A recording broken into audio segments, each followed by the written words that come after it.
الحمد للہ وکفا والصلاة والسلام علی عبادہ الذین اصطفیٰ خصوصاً علی افضلہم وخاتم النبیین محمد الامین وعلی آلہ وصحبہ اجمعین اما بعد فاعوذ باللہ من الشیطان الرجیم بسم اللہ الرحمن الرحیم هو الاول والآخر والظاہر والباطن وهو بكل شیء علیم صدق اللہ العظیم۔ گزشتہ نشست میں آپ کو بتا چکا ہندو فلسفے کے اعتبار سے کہ ایک نظریہ ان کے ہاں سنویت قدما، دو قدیم ہستیاں ہیں۔ خدا بھی خالق کی حیثیت سے قدیم ہے، ہمیشہ سے ہے، مادہ بھی مادہ تخلیق کے اعتبار سے ہمیشہ سے ایک تثلیث قدما، خدا بھی قدیم، مادہ بھی قدیم، روح بھی قدیم۔ اچھا، توحید ان کے نزدیک پھر کیا بنی؟ اگر خدا ہی خدا ہے، خدا ہی نے بنایا ہے، تو کس چیز سے بنایا ہے؟ اپنے آپ سے ہی بنایا ہے، خود ہی کائنات کی شکل میں ڈھل گیا۔ یہ کائنات ہی خدا ہے، یہ بھاپ ہی پانی بھی ہے، برف بھی۔ یہ ہے ہمہ اوست کف شت، اور اسی کو کہتے ہیں ہمہ اوست اور پینتھیزم، انگریزی میں اس کے لیے لفظ پینتھیزم، جو کفر ہے، شرک۔ میں بیان کر چکا ہوں کہ جہاں تک شریعت اور طریقت دونوں کا تعلق ہے، وہ سنویت پر قائم ہے۔ خالق اور مخلوق دو جدا معبود ہیں، عبد یا عابد اور معبود دو علیحدہ ہستیاں۔ لا معبود الا اللہ، لا مطاع الا اللہ، لا حاکم الا اللہ۔ یہ شریعت ہے، اسی کی اطاعت، اسی کا حکم ماننا۔ اور لا مقصود الا اللہ، لا مطلوب الا اللہ، لا محبوب الا اللہ، یہ طریقت ہے۔ دونوں سنویت پر قائم۔ اور اس کی جو فلسفیانہ اور صوفیانہ اصطلاحات کے اندر تشریح کی، وہ شیخ احمد سرہندی نے کی، اس کی میں مثال آپ کو دے چکا ہوں۔ اب آئیے وحدت الوجود۔ وجود ایک ہی ہے کہ ایک شکل تو یہ ہوئی کہ ایک ہی ہے، جو کوئی نظر آ رہا ہے وہ نہیں ہے، ہے ہی نہیں، ہے ہی نہیں۔ کل ما فی الکون وہم او خیال او وقوف فی البرایا او ظلال، یہ تصور۔ ایک یہ ہے کہ نہیں، وجود ایک ہی ہے، خالق اور مخلوق کے درمیان اسینشلی وجود ایک ہی ہے، ایک ہی وجود ہے۔ البتہ جب اس ایک وجود میں کو تعین کی شکل پیدا ہو جاتی ہے تو وہ غیر ہو جاتا ہے۔ اب یہ بہت باریک بات ہے، بہت باریک بات۔ اس کے دانے بہت قریب مل جاتے ہیں پینتھیزم سے۔ کائنات حقیقی ہے، میں ہوں، میرا وجود ہے، کیسے نفی کر دوں؟ میں نے ابھی بتایا، انگارہ وہ آگ جب لگی جلی تو کہا کہ یہ اس ریئل، یہ کوئی خواب تو نہیں ہے، تو حقیقت ہے۔ ہاں، تعبیر کے لیے، تشبیہ کے لیے ٹھیک ہے، آپ خواب جو ہے اس کو بیان کریں، یا اپنا تصور ذہنی جو ہے اس کو بیان کریں، جیسے کہ مولانا مناظر حسن گیلانی نے بیان کیا، لیکن واقع میں تو یہ کائنات ہے، حقیقت ہے۔ تو اب کیا ہے؟ وجود ایک ہی ہے، کل کائنات میں جاری و ساری بھی ہے، اور اس سے ماورا بھی ہے، وہ ایک ہی وجود ہے۔ البتہ اس میں جہاں کوئی شکل معین ہو گئی ہے، وہ اس کا غیر ہے۔ یہ دین کا مسئلہ نہیں، فلسفے کا مسئلہ ہے۔ شریعت، طریقت دونوں سنویت پر ہے۔ حقیقت، وحدت الوجود، یہ تین الفاظ ہیں: شریعت، طریقت اور حقیقت۔ حقیقت وحدت الوجود۔ اب اس کی میں آپ کو تین مثالیں دیتا۔ میں نے اصطلاح ایجاد کی تھی، سورج مکھی کے پھول بن جاؤ۔ کیا مطلب؟ دیکھیے، آج ہمیں سائنس نے جو کچھ بتایا ہے، تصور یہی ہے، کچھ اونچ نیچ ہو سکتی ہے، کہ ہماری یہ زمین سورج سے ٹوٹ کر علیحدہ ہوئی، یہ آگ کا انگارہ تھی، یہ بھی سورج کی طرح، پھر ٹھنڈی ہوئی، جس پر بارشیں ہوئیں، اس سے جو گیسیں نکلی ٹھنڈی ہونے میں، اسی نے فضا بنا دی، فضا ہی سے پھر وہ آکسیجن اور ہائیڈروجن سے پانی بن گیا، پانی برسا یہاں پر، پھر یہاں سے حیات شروع ہوئی دلدلی علاقوں سے، ایک سیل امیبا، اسی سے سارے حیوانات کا ارتقاء ہوا، اسی سے سارے نباتات کا ارتقاء ہوا، اسی سے سورج مکھی کا پھول بھی ہے۔ اب آپ کہہ سکتے ہیں کہ یہ پھول بھی سورج ہی تو ہے، حقیقت کے اعتبار سے کہاں سے آیا؟ سورج ہی تو ہے، یہ زمین کیا ہے؟ سورج ہی تو ہے، سورج ہی سے ٹوٹی ہے کہ یہ ٹوٹا ہوا تارا بہے قابل نہ بن جائے۔ لیکن سورج مکھی کے پھول نے اس حقیقت کو جان لیا، اور یہ اس زمین پر واحد پھول ہے، جب سورج نکلتا ہے یہ اپنا رخ ادھر کر لیتا ہے اور کھل جاتا ہے۔ جیسے جیسے سورج جا رہا ہے یہ بھی اپنا رخ بدلتا رہتا ہے، جب سورج غروب ہوتا ہے یہ مرجھا جاتا ہے۔ اس نے اپنی اصل کو پہچانا ہوا ہے، انی وجہ تو توجہ اس کی جو ہے وہ اپنی اس اصل سورس پر ہے۔ سورج مکھی کے پھول بن جاؤ، تمہاری توجہ ہر وقت اللہ پر رہے، اللہ کی طرف۔ انی وجہت وجہی للذی فطر السماوات والارض حنیفا۔ اس فکر میں نہ پڑو کہ میں سورج سے نکلا ہوا، بس کرو یہ کہ سورج کی طرف رخ رکھو۔ یہ عبادت ہے، یہ طریقت ہے، یہ شریعت ہے، لیکن حقیقت تو یہی ہے کہ یہ سورج مکھی کا پھول آیا کہاں سے ہے؟ یہ اسی سورج کا ٹوٹا ہوا تارا ہے۔ ایک اور اعتبار سے سمجھیے، دیکھیے میں، آپ، یہ میز، یہ ہوا، یہ سب کن چیزوں سے بنی ہوئی ہے؟ ایٹم سے۔ نو آج ہم یہاں پہنچ گئے کہ ایٹمس ہیں، ایٹمس کے کانگلومریشنز جو ہے وہ 6 مختلف قسم کے بن گئے، اس سے مختلف جو ہے وہ ایلیمنٹس وجود میں آ گئے۔ لہذا سب ایلیمنٹ، اور ایٹم کیا ہے؟ الیکٹرک چارجز ہیں، الیکٹرانز، نیوٹرانز، پروٹونز۔ میں بھی اسی سے بنا ہوں، آپ بھی اسی سے بنے ہیں، یہ ہوا بھی اسی سے بنی ہے، یہ بھی اسی سے بنا ہے۔ لیکن ان ایٹمز نے ایک شکل اختیار کر لی جس کا نام ڈاکٹر اسرار احمد ہے وہی ایٹم ہوا بنائے ہوئے ہے وہی، اسی ایٹم نے یہ میز بنی ہوئی ہے وہی، اسی ایٹم سے آپ بنے ہوئے ہے وہی۔ تو وجود تو ایک ہی جاری و ساری ہے پوری کائنات کے اندر،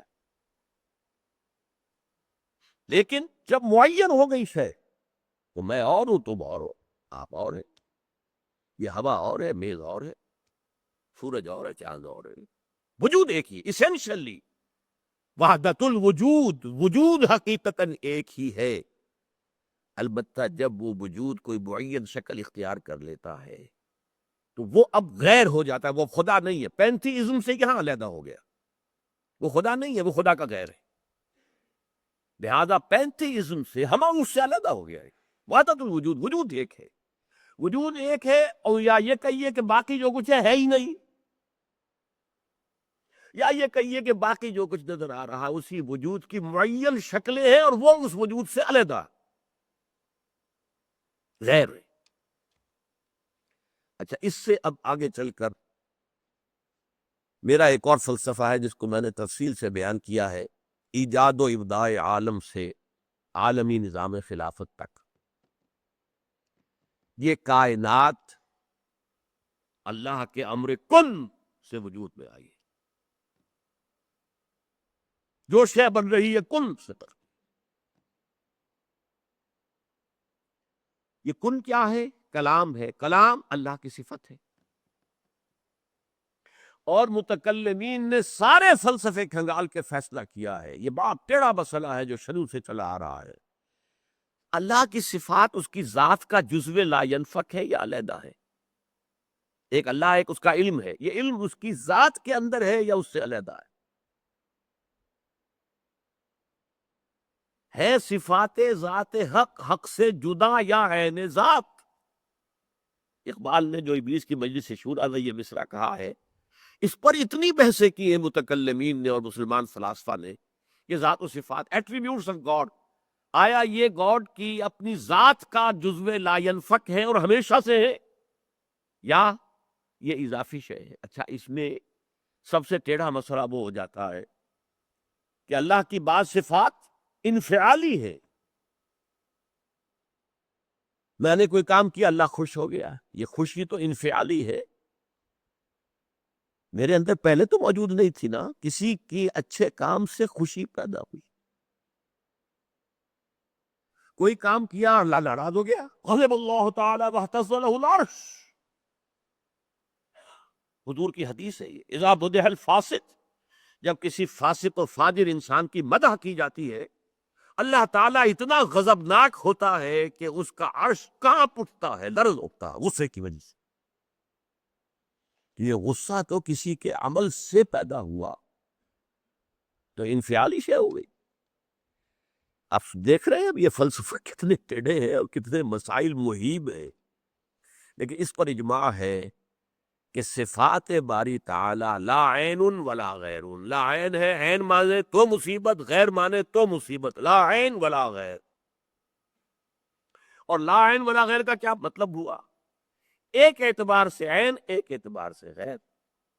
من وجہ عین الذات ومن وجہ آخر غیر الذات.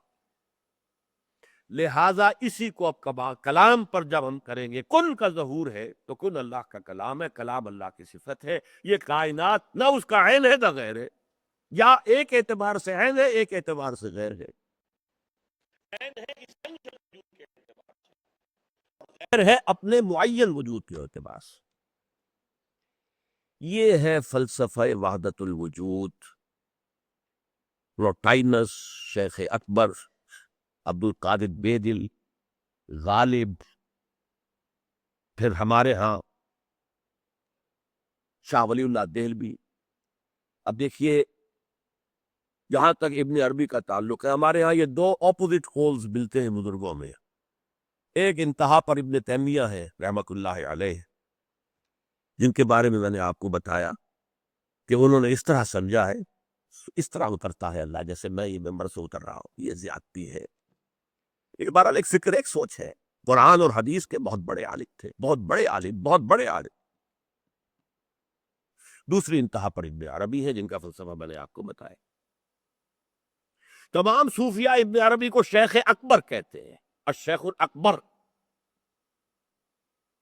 اور صرف الشیخ کہیں گے، دی شیخ، تو اس سے مراد ابن عربی ہو. اور ابن تیمیہ انہیں کہتے ہیں زندیق، ملحد. یہ دو انتہائیں. ہمارے ہاں جو عام طور پر اہل حدیث حضرات ہیں وہ ابن تیمیہ کے فالوورز ہیں ان عقائد میں. ان کے ہاں تصور کیا ہے؟ اللہ تعالی ہر جگہ اگر ہے تو صفاتی اعتبار سے، ذاتی اعتبار سے نہیں. وہ تو اپنی جگہ عرش پر ہے، ساتویں آسمان کے اوپر عرش ہے، عرش کے اوپر کرسی ہے، کرسی پر وہ ہے. اب اس میں ایک طرح کی تجسیم بھی آ گئی، محدودیت بھی آ گئی. اس کائنات میں تو اللہ ہے ہی نہیں، تو پھر اللہ محدود ہو گیا نا، وہ تو کسی خاص جگہ پر ہو گیا نا. ایک تصور یہ ہے. اور عام آدمی یہ بھی سمجھے تو ٹھیک ہے، اسے یہ آپ معلوم رہے کہ اللہ ہی رازق ہے، اللہ ہی خالق ہے، اللہ ہی مصیبت سے نجات دلانے والا ہے، اللہ ہی مشکل کشا ہے، اللہ ہی حاجت روا ہے، اللہ ہی، یہ بس اسے معلوم ہو، توحید مکمل ہو گئی. لیکن فلسفہ کچھ اور شے ہے، فلسفہ کچھ اور سوالات پیدا کرتا ہے. جیسے میں نے کہا ہے صفات ذات حق، حق سے جدا یا عین ذات. اب یہ فلسفہ ہے. صفات باری تعالی اگر قدیم ہے صفات، تو یہ غصہ، یہ تو قدیم نہیں ہو سکتا. غصہ تو کسی کام پر آیا، خوشی تو کسی کام پر ہوئی، یہ قدیم کیسے ہوگا؟ تو عین یا غیر، لا عین ولا غیر. اور جس کی میں تعبیر کرتا ہوں کہ من وجہ عین الذات ومن وجہ آخر غیر الذات. اب اس سلسلے میں علامہ اقبال نے جو بات کہی ہے، جو پروفیسر یوسف سلیم چشتی مرحوم نے مجھے بتایا تھا کہ انتقال سے صرف 3 ماہ قبل یہ اشعار کہے. وحدت الوجود کے، پینتھیزم کے، دونوں کے شدید مخالف تھے علامہ اقبال شروع میں. اسی لیے وہ حافظ کو بھی بہت بڑا گمراہ کن شاعر سمجھتے تھے، اس لیے کہ وحدت الوجود کے عامیانہ انداز میں جو ہے وہ شاعری میں جب اس کو آ گیا ہے تو عوام کے زبان پر جب چڑھا ہے تو وہ اس کے ڈانڈے پینتھیزم سے مل گئے، عوام کے اندر اس کا تصور یہ ہو گیا. لیکن آخر میں انہیں بھی آنا پڑا ہے. تو اے ناداں دل آگاہ دریاب، اے نادان وہ دل تلاش کر جو آگاہ ہو، ہر چیز سے واقف ہو. لا موجود الا اللہ دریاب، لا موجود الا اللہ. وہ جو میں نے آپ سے عرض کیا تھا کہ لا الہ الا اللہ کے 3 لیولز ہیں. لا معبود الا اللہ، لا مطاع الا اللہ، لا حاکم الا اللہ، ان الحکم الا للہ، لا رازق الا اللہ، لا خالق الا اللہ. اور دوسرا لیول لا مطلوب الا اللہ، لا مقصود الا اللہ، لا محبوب الا اللہ. اور تیسرا لیول لا موجود الا اللہ. ہمارے ٹاپ کے فلسفی اور صوفیہ اس لا موجودہ الا اللہ پر پہنچے، اور 12ویں صدی کے مجدد اعظم شاہ ولی اللہ دہلوی رحمۃ اللہ علیہ، انہوں نے اس میں قول فیصل کہا کہ محی الدین ابن عربی کی وحدت الوجود اور شیخ احمد سرہندی کی وحدت الشہود میں باریک سا فرق ہے تعبیر کا، ورنہ وہ ایک ہی ہے. اور اس کو انہوں نے عنوان دیا توحید وجودی. ہندوستان میں ہمارے بڑے ٹاپ کے شاعروں میں سے تھے عبد القادر بیدل فارسی کے. اس وقت تک ابھی اردو کا وجود ہی نہیں تھا، اردو تھی نہیں ہندوستان میں اس وقت. تو شیخ عبد القادر بیدل جو ہے وہ وحدت الوجود کے بہت بڑے قائد ہیں، اور ان کی عظمت کا عالم یہ ہے کہ غالب کہتا ہے طرز بیدل میں ریختہ لکھنا اسد اللہ خان قیامت ہے. کہ بیدل کے انداز میں اردو میں شاعری کا تھا، اردو فارسی میں کی. اردو کو ریختہ کہتے تھے پہلے، یہ نئی زبان جو بنی تھی ریختہ. طرز بیدل پہ ریختہ لکھنا اسد اللہ خان قیامت ہے. لیکن وہ اسد اللہ خان بھی یہ کہتے ہیں جارو بلا بیار کہیں شرک فی الوجود، باگرد فرش سینہ با ایواں برابر است. دیکھو اگر تمہارے سینے کے اندر شرک فی الوجود شامل ہے، یہ بھی ہے وہ بھی ہے یہ بھی ہے وہ بھی ہے، وجود متعدد ہے، خدا کا وجود علیحدہ ہے، ہمارا وجود علیحدہ ہے، تو یہ گرد کے مانند ہے جو تمہارے سینے کے ایوان پر جو تخت بچھا ہوا تھا اس کے اوپر گرد پڑ گئی ہے. اس گرد کو جاروب لا، لا موجود الا اللہ، جاروب لا کی جھاڑو سے لا کر صاف کر دو. جاروب لا بیار کہیں شرک فی الوجود، وجود 2 مان لیے تو شرک ہو گیا، وجود ایک ہی ہے. البتہ جب تعین ہو گئی کسی شے کی وہ وجود مختلف ہے، ذات باری سے علیحدہ. بہرحال یہ مباحث ہیں اس آیت مبارکہ سے متعلق، اور میں نے آپ کے سامنے ساری بات رکھ دی. نہ میں کسی کا مبلغ ہوں، نہ یہ دینی مسئلہ ہے، یہ فلسفے کا مسئلہ ہے. اب فلسفے میں بہت سے مسائل ایسے پیدا ہو گئے، سائنس کے مسائل ہیں کہ جو کتاب و سنت یا کم سے کم حدیث کی بعض چیزوں سے ٹکراتے ہیں، کب اس میں آدمی غور کرے گا، سوچے گا. اسی طریقے سے یہ فلسفے کے مسائل ہیں جو ہمیشہ سے جن پر کام ہو رہا ہے. لیکن یہ دین جو ہے وہ شریعت اور طریقت کا نام ہے. حقیقت کو چھوڑ دو، حقیقت جو ہے بس ہے. تم سورج مکھی کے پھول بن جاؤ، تمہاری توجہ ہر وقت اپنی اس ذات تو جس نے تمہیں پیدا کیا ہے. حقیقت تو ہوئی ہے، لیکن سورج مکھی کے پھول بن جاؤ. لیکن اسے آپ غلط کہیں، مجھے کوئی اعتراض نہیں، لیکن یہ کہ ایک شخصیت کو میں ایسے سے واقف ہوں جو اہل حدیث میں کٹر تھے اور صوفی بھی بڑے تھے. یہ جو ہمارے ہاں مشہور ہے غزنوی خاندان، مولانا عبداللہ غزنوی آئے تھے، اور وہ اپنے تصوف کی بعض آراء کی وجہ سے اور بعض اپنی اہل حدیثیت کی آراء کی وجہ سے افغانستان سے نکال دیے گئے تھے، غزنی سے نکال دیے گئے. تو امرتسر میں آ کر آباد. ان کی اولاد ہے یہ غزنوی خاندان. ان میں مولانا داؤد غزنوی رحمۃ اللہ علیہ سے میرا بڑا قرب رہا ہے. ان کے پھر بیٹے تھے ابو بکر غزنوی، وہ معروف ہے، کافی لوگ ان سے واقف ہوں. داؤد غزنوی رحمۃ اللہ علیہ یہ دو متضاد چیزوں کا مجموعہ تھے، تصوف بھی اور اہل حدیثیت بھی۔ عام طور پر اہل حدیث کی ساری توجہ ظاہر پر رہتی ہے، وہ باطن میں جھانکتے ہی نہیں، اندر نہیں جاتے، فلسفے سے کوئی تعلق نہیں۔ لیکن فلسفہ اور تصوف یہ جڑے ہوئے آپس میں چولی دامن کے ساتھ۔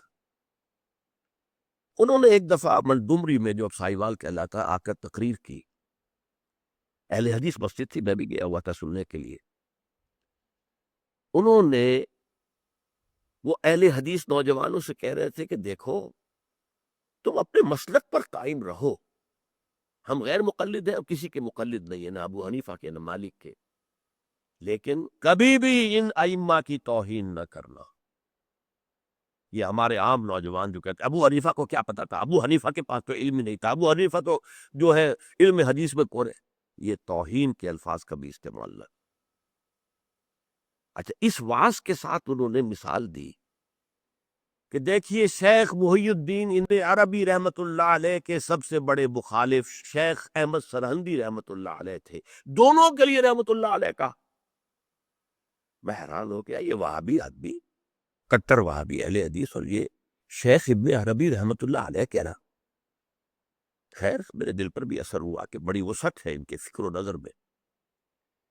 میری اہلیہ کے چچا تھے، ان کے ایک بیٹے، سب سے چھوٹے بیٹے یہاں مجمع میں موجود بھی ہیں، شیخ فضل الرحمان مرحوم۔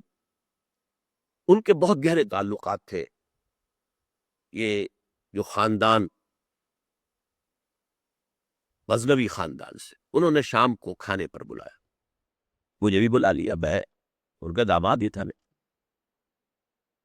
تو وہاں میں نے کہا کہ حضرت، آپ نے شیخ ابن عربی کے ساتھ رحمت اللہ علیہ کے الفاظ استعمال کیے،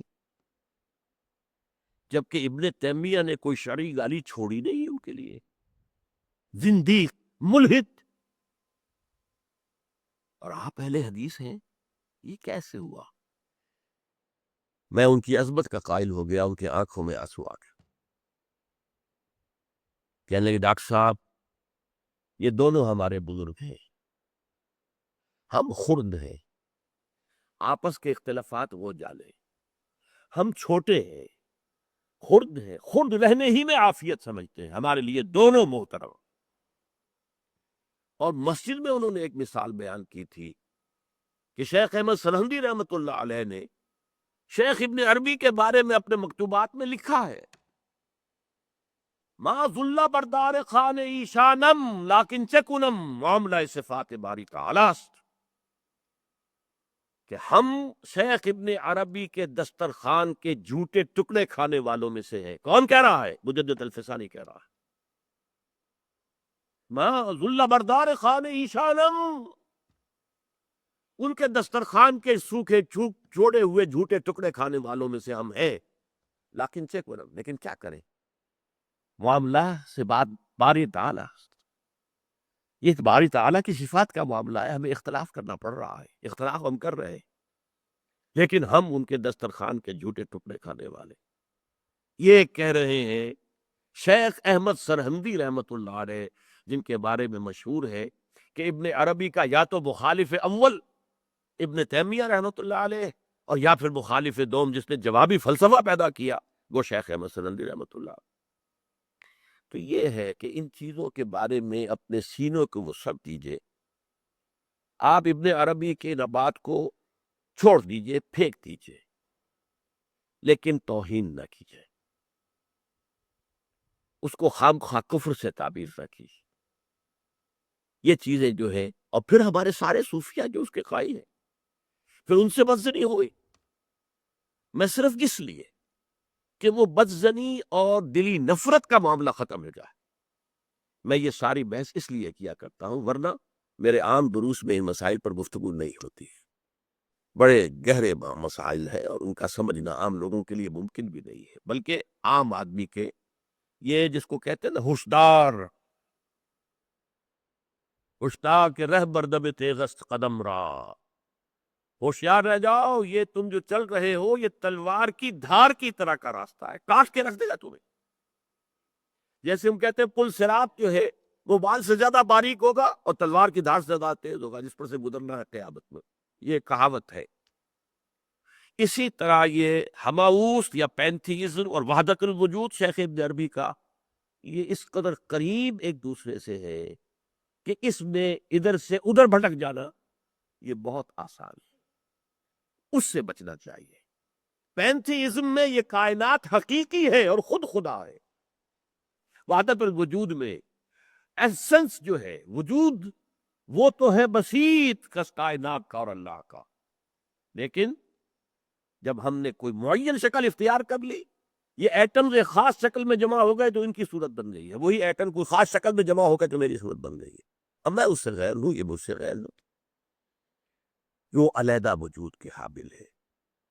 اچھا، اور میں نے جو آپ سے بات کہی تھی ایجاد و ابداع عالم، اس کی پہلی بحث یہی ہے۔ عام طور پر ہمارے ہاں فلاسفہ کہتے ہیں کہ اس کائنات اللہ تعالیٰ کے تنزلات ستہ ہے، اللہ کی ذات نے تنزل کیا ہے۔ میں نے اس سے شدید اختلاف کیا، ذات باری تعالیٰ نے تنزل نہیں کیا، ذات باری تعالیٰ کے ایک امر کن نے تنزل کیا ہے۔ یہ کن جو ہے اسی نے ایک بسیط روشنی کی شکل اختیار کی ہے جس سے ملائکہ اور ارواح انسانیہ پیدا کیے گئے۔ یہ نور تھا، یہ نور ہماری اس نور کی طرح نہیں، سورج کے نور کی طرح نہیں۔ پھر اس کے ایک حصے میں، اس نور کے ایک حصے میں دھماکہ ہوا جسے بگ بینگ کہا جا رہا ہے، اور ناری کرے وجود میں آ گئے، آگ۔ اس وقت جنات کی تخلیق ہوئی ہے۔ پھر ان ناری کروں میں سے جو ٹھنڈے ہوئے، چاند بھی ٹھنڈا ہوا ہے، مریخ بھی ٹھنڈا ہے، زمین بھی ٹھنڈی ہوئی، زمین کو اللہ نے چنا یہاں پر، پھر وہ ٹھنڈی ہوئی تو ہوا بنی، بارش آئی، پھر حیات حیواناتی نباتاتی۔ یہ تیسرا مرحلہ ہے، یہ تنزل ہے۔ بہرحال یہ فلسفے کے غامض موضوعات پر میرا وہ کتابچہ ہے، جو حضرات دلچسپی رکھتے ہوں وہ اس کا مطالعہ کریں۔ مشکل ہے، ثقیل ہے، شروع کی بحث اس کی بہت ثقیل ہے۔ قرآن مجید میں جو نور، امر، کلام اور کلمہ، یہ جو الفاظ آئے ہیں، ان کا وہی، ان کا قرب کیا ہے، اس پر میری علمی بحث ہے، اس پر آپ مطالعہ کریں تو انشاءاللہ فائدہ ہوگا۔ بارک اللہ لی و لکم فی القرآن العظیم ونفعنی وإیاکم بالآیات والذکر الحکیم۔